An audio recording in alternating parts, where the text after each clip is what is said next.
because that's the most important thing. You have exercised and shown that you've changed. You know, what more could you do? You know, than you've already done. I think you've far exceeded anybody's expectations.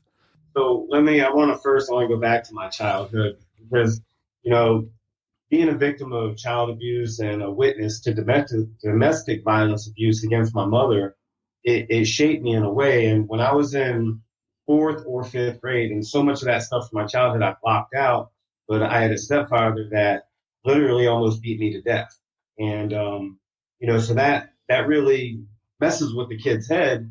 And in the following years, seventh grade, I found myself with nowhere to live, not knowing how to eat. And it's ironic because my whole seventh grade year, I can remember a girl that I went to school with bought me lunch every day at school.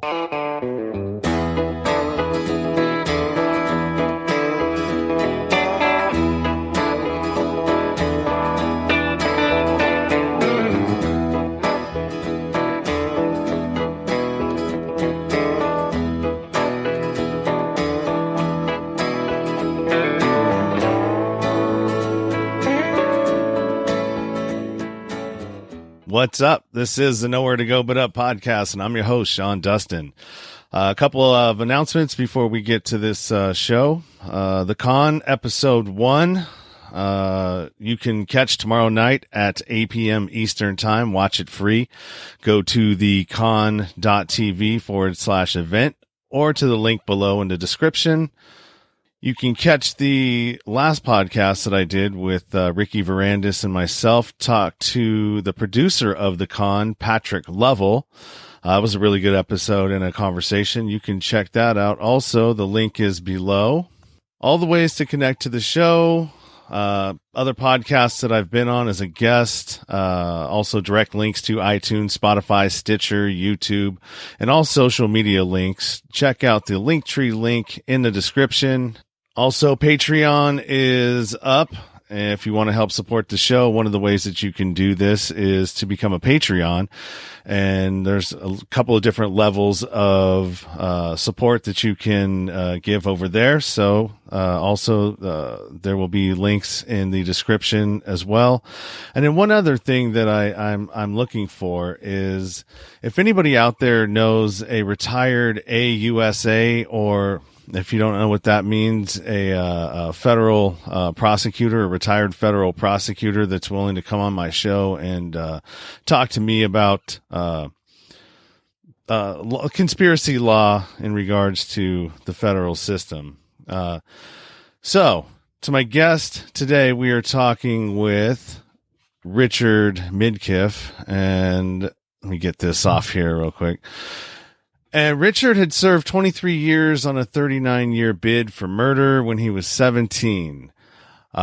He's currently, he got released on a new law change, that allowed minors to, or actually it allowed the courts or the convicted to be able to go back and petition the courts to review their case, on long sentences. I think that's how I believe I read it.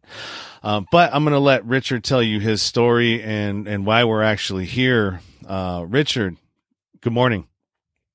Good morning. How you doing, Sean? I'm doing great. Thank you for having me on your show, and thank you to all the listeners for taking their time to hear my story. A few things, and I know that there's been a lot of information that's been put out there about my situation.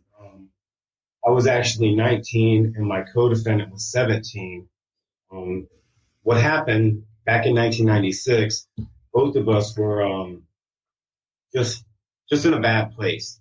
Both of us were, on drugs, not living at home, just really bad place for two young people to be. And not to minimize what we did, I accept responsibility for my actions that day. But what occurred was I drove my co-defendant, who was 17, to a drug dealer's house so he could rob him. And when he went in there, they got in a fight, and a struggle ensued, and a gun went off, and the drug dealer ended up dying. We were subsequently arrested and charged with felony murder. And anybody that doesn't know about felony murder, whenever in the state of Florida, whenever you participate an underlying felony and somebody dies, all parties are charged with first-degree murder. That's where I found myself in 1996. And eventually we secured a plea agreement for second-degree murder so that I could have some type of date to go home. Later on that year, my co-defendant also took a plea that was structured off of the same plea I had. However, there was an additional caveat placed in his plea at the insistence of the family, and that is that he would serve along with the more culpable person in this offense.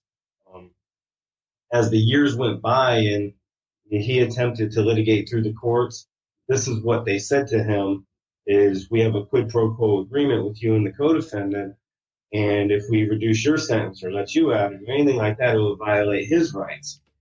So fast forward now to 2018, and he has an opportunity to file for a resentencing and a judicial review based on new juvenile laws.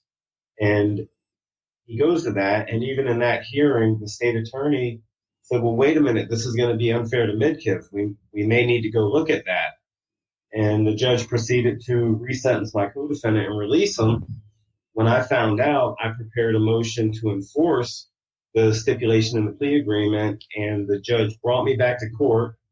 She agreed with me. My attorneys obviously agreed with me. However, the assistant state attorney assigned to my case did not agree with me. We had a hearing on it, and at the end of the day, the judge recognized that there was an agreement, there was a meeting of the minds here, and she released me a year ago after serving 23 years in prison. And I came home, and it's not that I came home free. I came home with 15 years probation. So I come out, and this is where I find myself. And a lot of people just with probation alone, they can't handle the pressures of it. I'm dealing with that, and I'm dealing with it well, but then I also have an appeal that the state filed against me.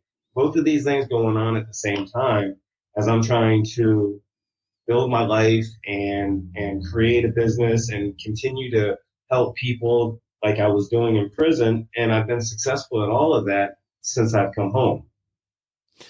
Yeah, one of the things that I found interesting, and when I listened to James Jones's interview with you, is that you gave a really detailed description of your story in that as well. You were a product of a poor upbringing, basically. You were a childhood abuse, physical abuse, witnessing your mother, being abused as well.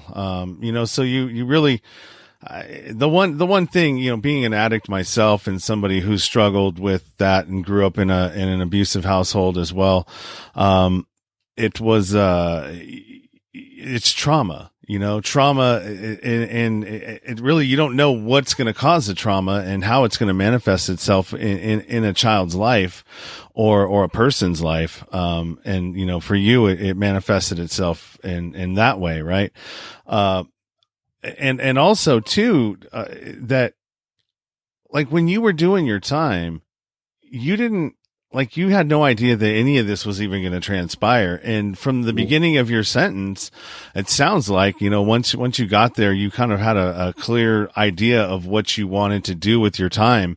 And, you executed that perfectly, actually, as somebody who's been incarcerated and knows that, there's not many people, and James said it great, there's not many people that are going to get in there and start thinking about how they can help other people. Most of the time they get in there, they either, depending on their level of support on the outside and what kind of a system you're in, if you're in a state system, you can, sometimes you can have TVs and all this other stuff.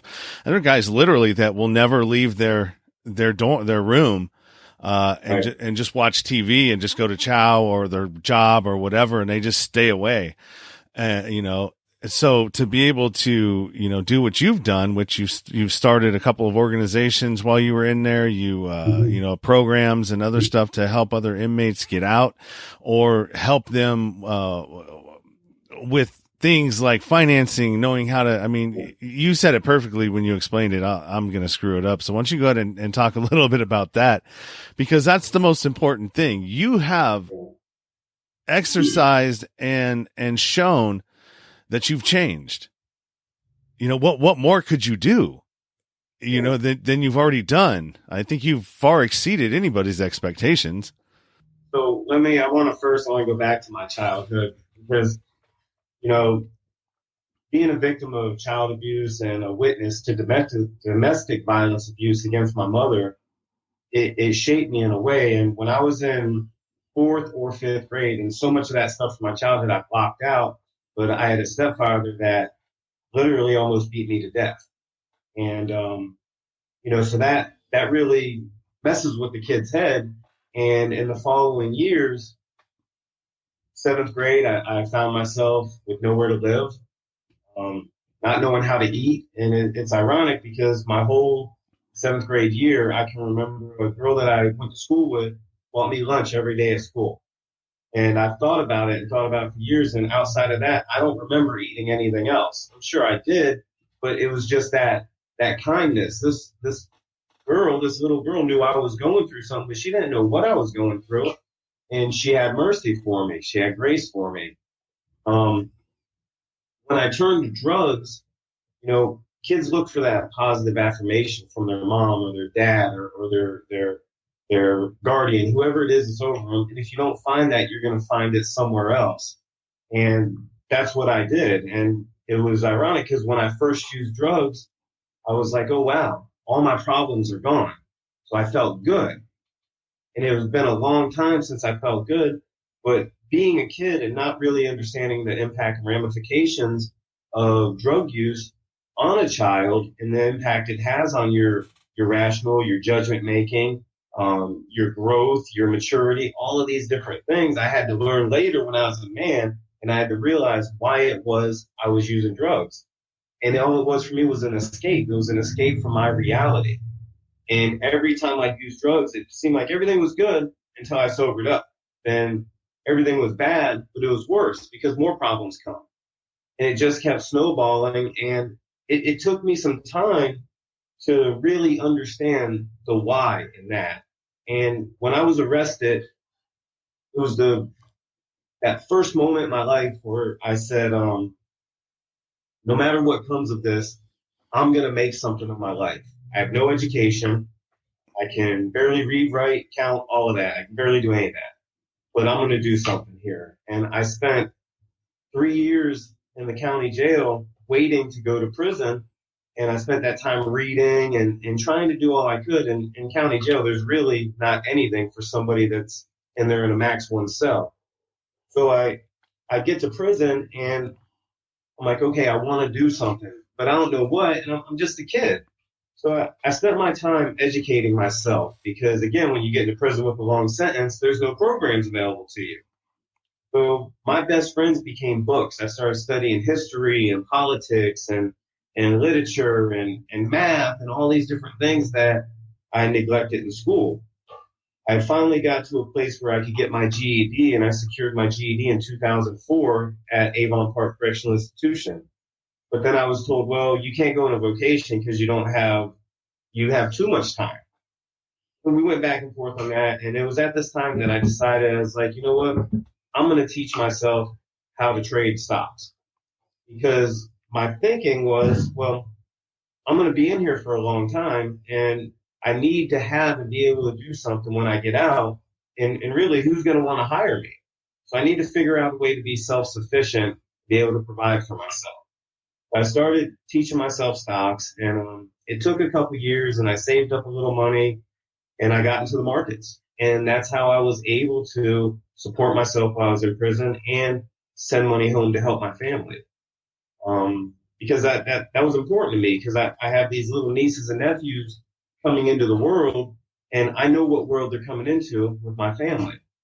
And that's something that's always bothered me, and I've always tried to mentor them and tell them, listen, there's a better way, get your education. And I'm so proud to say that all the young nieces and nephews in my family right now are all straight A students. They're all looking to go to college and breaking that cycle and breaking that chain of addiction that plagues my family. So I'm sitting in prison in 2007. I get transferred to an institution called Marion Correctional Institution. It's over in Ocala. And I get there and I'm like, wow, what am I going to do here? So one of my friends suggests, he's like, why don't you get a job in the law library? You're a smart guy. I was like, well, get a job in there. And there's a gentleman that worked in there as a senior law clerk named Ron Baker. And he took me under his wing. He started mentoring me. And we started working on cases together and building things. And a few years after that, he goes home, and now I'm the senior law clerk. And I looked at him like, okay, what can we do to make this law library the best law library? So we started doing additional training with the clerks. We started looking at ways that we can give the inmate population tools, access, and resources to help them. I got an idea after that where we wanted to turn the library to like a media station, like an educational hub for the institution. In 2015, I got the pleasure of being under the supervision of Warden Chris Sutherland. And she was very program oriented. She was of the mindset to treat the inmate population as humanely as possible. 2015, I approached her with an idea to start a program called Storytime Dads. And I explained to her what I wanted to do. She gave me 5 minutes to pitch it to her. In a nutshell, my idea was to record fathers reading children's books to their kids. And then we'll burn the video to DVD and send both the book and DVD home to their kid at no cost to the Department of Corrections, no cost to the father inmate, and no cost to the family. So everything was on a donation base, and I got with different attorneys and different people I knew in the community, and they supported me in this. So it was such an amazing thing watching people, and you've been incarcerated, so you know the bravado that everybody puts on. You know the outward appearance that you put on to look tough, to look hard. And I'm watching these guys come in there, and I'm watching all that melt away as they spend time with their kids in this video. And I have a highlight video of this on my Justice for Richard Midkiff page if anybody wants to see it. It's truly an amazing experience, because I started to see that most of the people that are in prison never had anybody read a children's book to them when they were a kid. So now that they're reading a children's book to their kid, it's like they are vicariously living that out through their own reading to their kid. And then I got to see something else where it started bridging the damage that was done by the father coming to prison, by the father not being there in the child's life.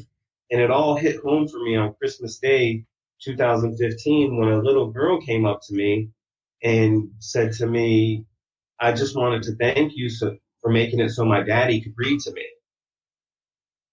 And I'm looking around, and it was just so powerful, because now I say, okay, this is really what's important, helping people, rebuilding damaged lives. And I really took on that mantle that I can do something no matter what, whether I'm in prison or whether I'm out, I can still do something to be a benefit to other people. And that's what I've strived to live my life to be.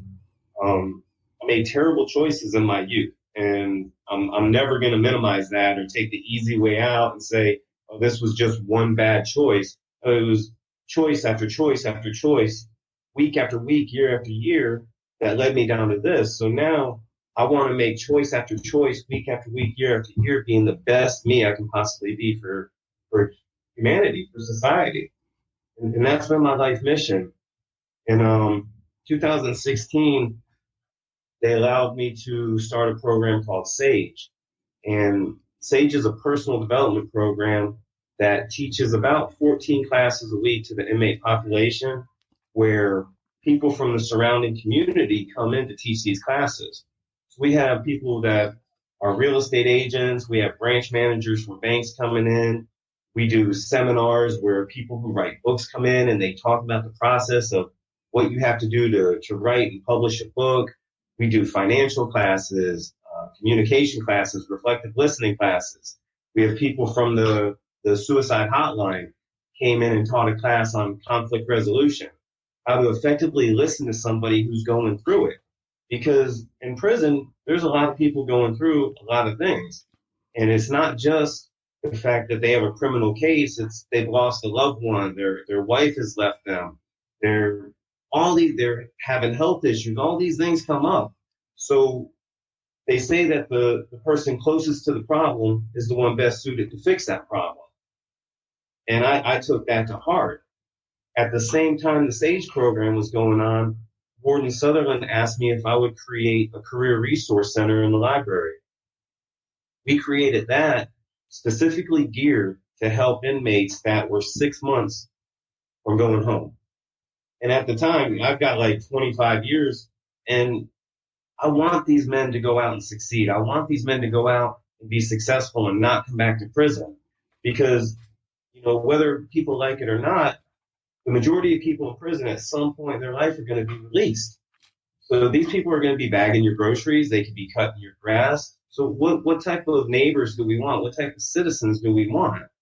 And that kind of like became the focus of why I was doing the things I was doing, to try to truthfully help give these guys the tools they needed to succeed while they were in prison so that they would have the tools to succeed when they got out of prison. The SAGE program, Storytime Dads, the Career Resource Center, all of these programs are still operational at Marion CI. And, I've been gone a year, and the guys are still pushing, still doing everything they can to help other people. So that's how I did my time in prison. Yeah, that's a great the one the reentry program that you're talking about, the personal development one, because this podcast started out as a personal development podcast, and then it kind of like turned into whatever it is now. They take on a life of their own sometimes, or maybe I think it took on the life of my personality. And so like my interests and things that I'm into, along with the personal development and telling other people's stories and stuff like that, is where I'm at. But, to your point with the model that you created there, I'm actually trying to, I've done the articles of incorporation to start a nonprofit, and I want to do it as a reentry, same thing, for people coming out that, maybe don't get exposed to a program like you have there. Right. Because it's just in Marion. It's not like it's been modeled and dropped into, every state facility. And I think it's important because when you do go to prison, the rehabilitation is what you put into it. And that's true. You know what I mean? And it's, if you don't come in with any discipline, which most of us don't, the whole reason why I got in so much trouble is I had no discipline and no supervision, and, nobody to tell me, don't do that, bad kid, and so you have to relearn it. And, you've got, and I say this a lot because I talk to a lot of coaches and a lot of, life coaches and stuff like that, and mentors. And these people are actually, have jobs and are in life and doing things, right? They've gone past the starting point, and they're in their life, and they need mentors and coaches. So why wouldn't somebody who's starting way behind the starting line, coming out, sometimes 20 years into a technology that like, where do you start? Oh yeah. You know what I mean? And it's I absolutely know what you mean. So, I mean, we need that. That's important. So if all works out for you, and I hope it does, and I'm praying that the people that are behind you, the voices that, have thrown, that you have in your corner, from senators to, other, respected members of the community that are pulling for you, hopefully that's enough to keep you out, and to, you figure out a way out of this, whether it's either through clemency or, a commutation of sentence or whatever it is. Hopefully it works out, because and James said it perfectly again, that you are worth more, like you can do more good from out here than you can from in there. Absolutely. It's what you said is so true. I spent 23 years in prison, and I come home to smartphones and tablets and, just all of this stuff, so overwhelming. When I first came home, I took a deep breath, and coming out, I had a great support group. God really blessed me with some people that he put in my life along my journey, who have just been there to help me every step of the way. When I came out, those same people were there. And there's also a network that we have of people who get out of prison that we were all in prison together. And it's all the successful people that stay connected and support each other and help each other. When I came out, my mentor, he started the MCI alumni group on Facebook. And it was really cool because there was I'd say about 18, 20 of us who had gotten out in the last 10 years that now have businesses, families, giving back to the community, volunteering in jails and prisons, volunteering in churches, volunteering in schools.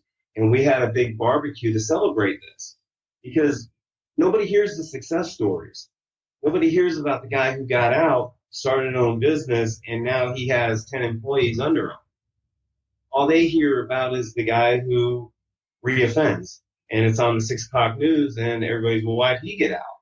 But nobody hears that. So I want people to hear the success stories. And when I came home, my 8th day out, I started working full-time as a paralegal with Prisoner Connections.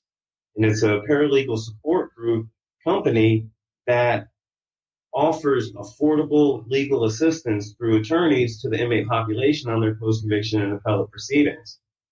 So the work that I did in there in the law library, I continue to do out here, helping people. I've been doing that full time, and then I became president of an organization called LEA. And LEA stands for Legal Empowerment Advocacy Hub. And the whole nexus of that organization is to empower the community in how to know, use, and shape the law. When somebody goes to prison or somebody goes to jail, their mom, their wife, their sisters, their brothers, all these people are trying to figure out how do we help with this? How do we figure out what's going on? And they don't know how to look at a docket sheet, or they don't know how to communicate with the defense attorneys and different things like that. So the LEA organization handles that. The really cool thing is, being with LEA, we're also in partnership with NYU School of Law's Jailhouse Lawyer Initiative, and I work as an advisor to the law students there on how to interpose leadership principles into their law clerk training manual that they're going into the prisons and teaching. Just recently, we started that same partnership with Florida State University College of Law, and we're working in unison with NYU and NFSU to accomplish the same thing, to give people the tools to know how to really utilize the law, to know their way around the law library. It's been a great experience. I've been invited to FSU and NYU to speak on panels about my story and telling them what I did in prison to where I am now. So the same me I was in prison is the same me I am now. And I just continue to try to grow and expand to help as many people as possible. We have a open arms that people get out of Marion regularly and go to. And every time somebody goes there, I think they wrote my number on the wall or something, because they text me and they're like, hey man, how's it going? And I'm good. So I was like, look, can I come by and see you? Can I take you out to lunch? And what do you need? Do you need some clothes? Do you need hygiene? What can I do to help you get on your feet the best I can? And to me, it's worth it, taking the money to do that to help somebody, because somebody did it for me.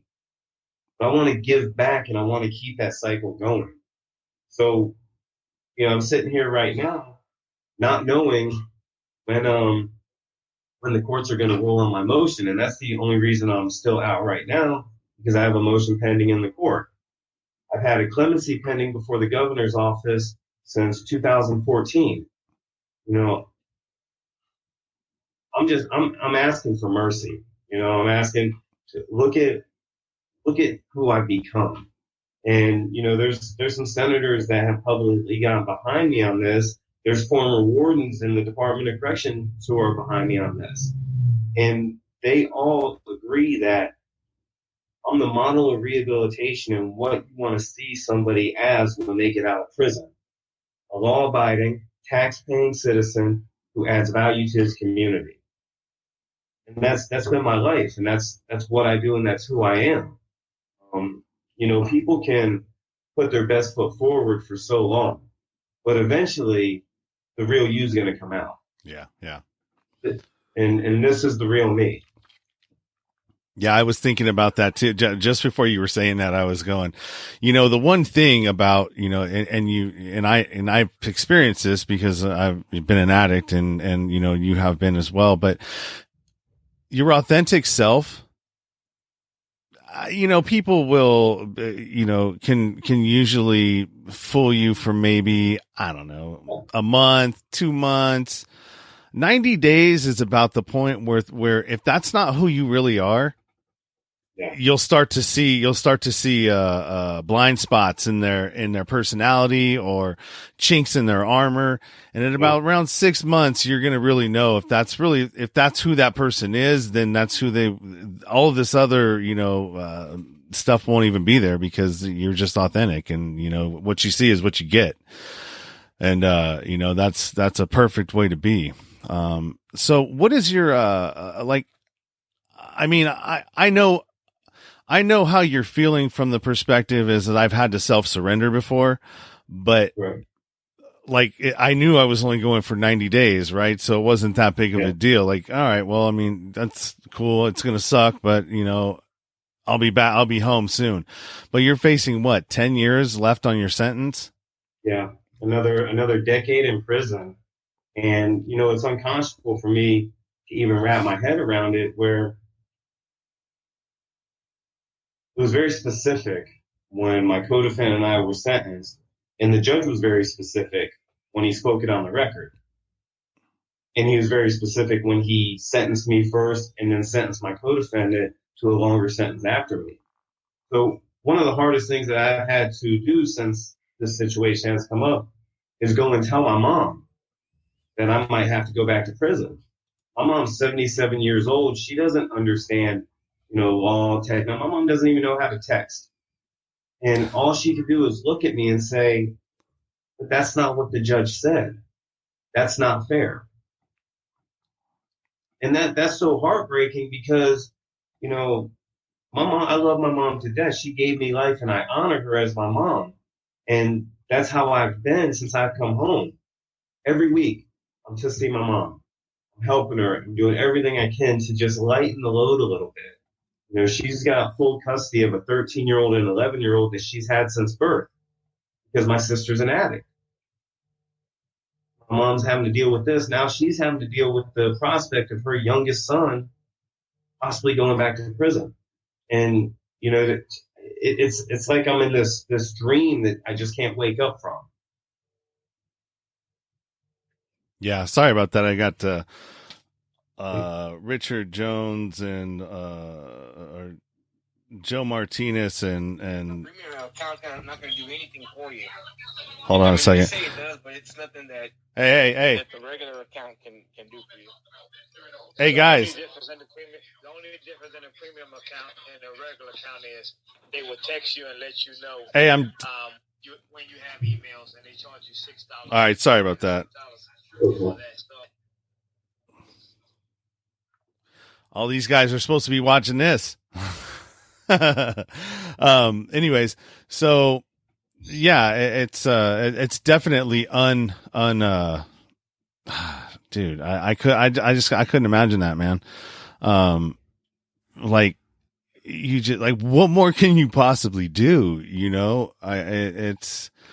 And so is it the prosecutor just, I mean, like, what is the reasoning behind it? Just because this is what their interpretation of this law is, or and so what it boils down to is them saying that because this stipulation was not specifically written on my plea agreement, then I have no right to enforce a stipulation in his plea agreement, even though the stipulation was put there in his plea agreement to protect me. What's to gain? You know what I mean? Like usually there's something to gain. I mean, if you're already out, why even mess with it? Obviously there was a reason why you got out, and there was a deal that was done way before this person even came into the picture, through that office, right? Yeah. So yeah, I wish I knew that, because it truly doesn't make any sense to me. I've tried to wrap my head around it. I've tried to be objective. Not an easy thing to do. Being this close to my own case, I tell people that come to me for help that, look, it's your job to be emotional. It's your case. It's my job to be objective and analytical. So it's really hard for me to be analytical about my own case because I'm very emotional about this. Yeah. I understand, man. So why don't you, at your, hashtag justice for Richard Midkiff, you actually have a petition there that, people can sign I do. if they want to support, what you're doing or support you in the process of staying a free person. Absolutely. You can find me at my Facebook page, Richard Midkiff, or you can go to the Justice for Richard Midkiff group. And on that, there's video, there's a petition, there's articles that have been published by the Marshall Project and Florida Politics, and it'll show people, who is behind supporting me, the senators and different people that are actively trying to ensure that I don't go back to prison. And just anything anybody can do, praying, helping. I don't know what else to do. I've not really slept in a month and just been nonstop trying to figure out a way. And, again, I'm not saying that I was ever wrongfully convicted or anything like that. I participated in a crime and it was a terrible crime and somebody lost their life. I've done my best to honor my mistake by being the best citizen that I can be. Yeah. I mean, yeah, you're right. What more can you do? I mean, in my opinion, you've gone above and beyond what most people would have ever done, in your situation. You took a proactive approach to everything that you've done since since you've been incarcerated and, continue that, path on your, as you're out as a free person. So, I mean, yeah, I don't, I can't see them acting on this, honestly, especially with all the support that you have, from people in the community as well as, elected leaders. So, I'm rooting for you, man. I hope that you get out of this situation and you're allowed to continue on with your life and move on, man. You've done your time. You still, it's not like you're free. You're still going to be on probation. Yeah. So, just in June 19th, I got engaged to my fiance, and we're planning our wedding for April 10th. And I just pray that I'm given the opportunity to live my life out here and show how much value I can add and have a family and have that opportunity and be in the community and continue to be a citizen that is doing all I can to help other people. I don't know what else to do. And just the thought of going back to prison right now, especially with the rising numbers of COVID in there, it's terrifying. I have a friend who just died 2 days ago from COVID-19 in prison. Yeah. So that really hit home with me, and that really made me think about, my God, what am I walking into? I'm definitely not walking into the prison I left over a year ago. The whole world has changed since then. So it's a very scary time for me right now, but I'm definitely doing everything that I can to, one, maintain my status as a citizen of the state of Florida. And even in the midst of all this, I'm still doing everything as that type of citizen because I have faith in what's right. I have faith in justice. I have faith in people coming together for the right cause. If I didn't, there's no way I could do the work that I do. So I have to have faith in that. I have to believe that there's a bigger purpose for this situation going on other than me just going back to prison for another decade. Yeah. Good point, man. I definitely appreciate your time. My platform is open to you if you ever need it for anything, regarding this, or just, something that you want to put out there and, that you're doing another program or something that you, in the future, cause I imagine that's not the only thing that you're going to be doing. There's probably more in store for you if you stay out here, and not, go back to incarceration. So yeah, and I'm definitely looking forward to trying to collaborate something with you as well, and modeling what you're doing out this way, or what you'd already Absolutely. put into play out over here. That way we can, sort of help these guys that are getting out in California. Absolutely. I gladly share the information and framework of the SAGE program with anybody. You know how a lot of people, they get knowledge or something and they want to keep it. Yeah. I want to share it with everybody. I want everybody to have the tools. I want everybody to be successful.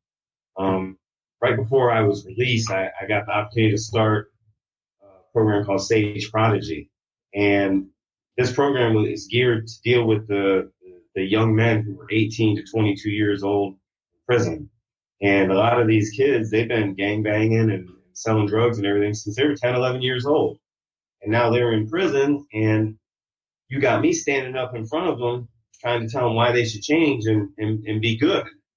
And they're looking at me like, oh, man, you got to be kidding me. This guy? So I said to him, I said, well, let me ask you guys something. How many of y'all got kids? Every hand in the room went up. I said, all right, how many of y'all want your kids sitting in those chairs listening to some other, square white one? Every hand went down. I said, okay, we've crossed the first hurdle. You love your children and you don't want them going where you're at. So let's do what we can do to fix that. And it was in that moment that I gained these young men's trust, at least a little bit, that I could build upon, because I'm being real with them. And that's what it's all about, being real with people in the situation to do everything you can to help. Yep. And that's where it starts. I mean, if you truly want to make America great again, you have to give the Americans the tools to be able to be great, right?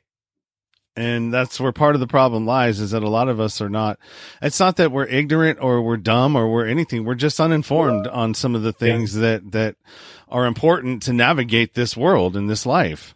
And whether you want to say it was done, if you're listening to me, it was done on purpose, but if you're listening to somebody else that's a little more reasonable, they may have a different idea about it. But I mean, the bottom line is that we all lack that information.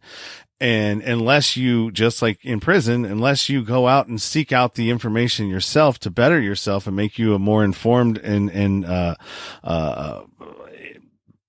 person or, citizen, you're just going to continue to go through life sort of, not feeling in dull, I guess it would be the best way that I could put it, just sort of numb, because you really don't know the information you need to know. Yeah, that is true. So good on you, man. I applaud your efforts and everything that you've done, when you were incarcerated to being out and all of the stuff that you're involved in. I definitely commend you, and my hats are off to you. And I hope that people out there will go to Justice for Richard Midkiff and sign the petition. I'm going to head over there as soon as I'm done here. I just got that information this morning, so I'm going to go over there and sign. I hope you all do the same. And Richard, I really appreciate you coming on and giving me your time and allowing me to share your story with the world out there and the people that are following me. So any last things that you want to plug or do before we sign out here? I just want to, first off, I want to thank you for the opportunity. And, I want to close with this. The situation that I find myself in has truly renewed my faith in humanity. When you're in prison and you spend decades in prison, there's a lot of coldness. There's a lot of no empathy, no compassion. There's just a lot of darkness. And I've been around that for so long, where everybody's just so self-serving and it's all about their individual agendas. To come out here and to see the amount of support and people who have stood beside me and lifted me up and pushing for me has truly renewed my faith in humanity.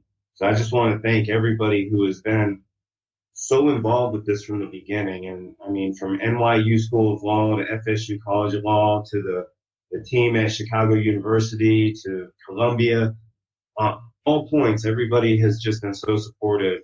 And that gives me hope for tomorrow, especially with the state of affairs that we're currently in this country.